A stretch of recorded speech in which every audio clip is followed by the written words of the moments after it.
لفظ شناسی ملاحظہ فرمائیں. ترتیب و پیشکش نادر خان سرگرو. تھکی ہوئی محبت. ایک رومانوی افسانچہ، مصنف کے ایک بحری سفر کا یاد پارہ. تحریر خالد قیوم تنولی. آواز نادر خان سرگرو. تو کیا تم وائلن بجا لیتے ہو؟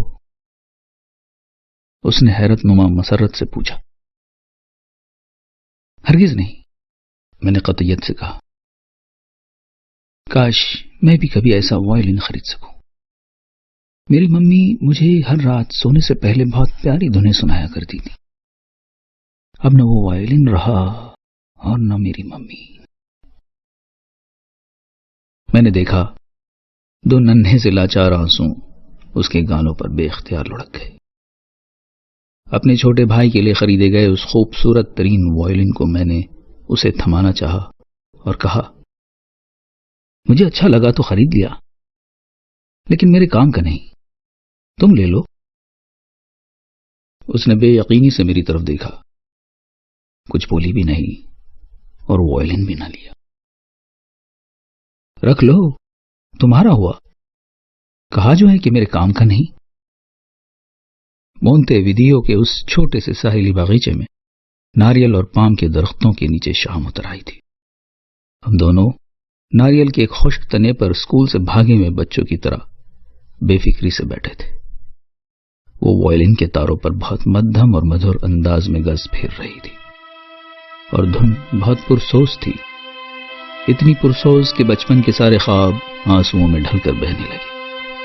اس کی آنکھیں بند تھیں، وائلن کے نازک تار مسلسل لرزش میں تھے اور دھن کی لے speak speak speak to me تھورا کے غیر مرئی لفظوں کا احساس دلا رہی تھی.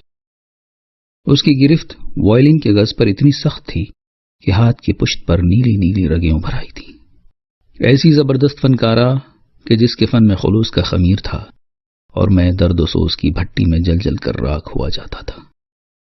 دھن کی لے بڑھتی گئی حتیٰ کہ جوں ہی اس نے سسکی سی بھری تو میں نے دیکھا گز وائلن کے تاروں میں الجھ گیا، تار ٹوٹ گئے اور اسی لمحے سورج نے مغرب کے افق پر دم توڑ دیا.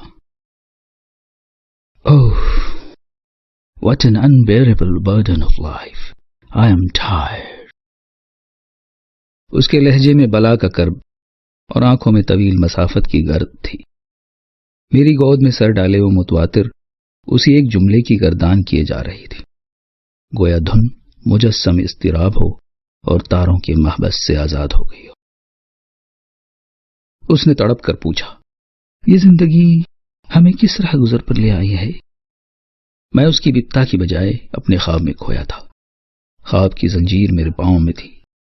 میں نے اپنے تراشے ہوئے مدتوں پرانے خیالی پیکر کو پا لیا تھا، مگر وہ ٹوٹتی اٹکتی سانسوں کے وقفے میں کہے جا رہی تھی، You see that I'm tired.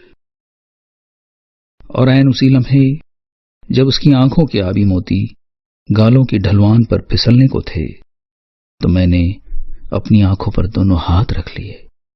دھن ساکت ہو چکی تھی.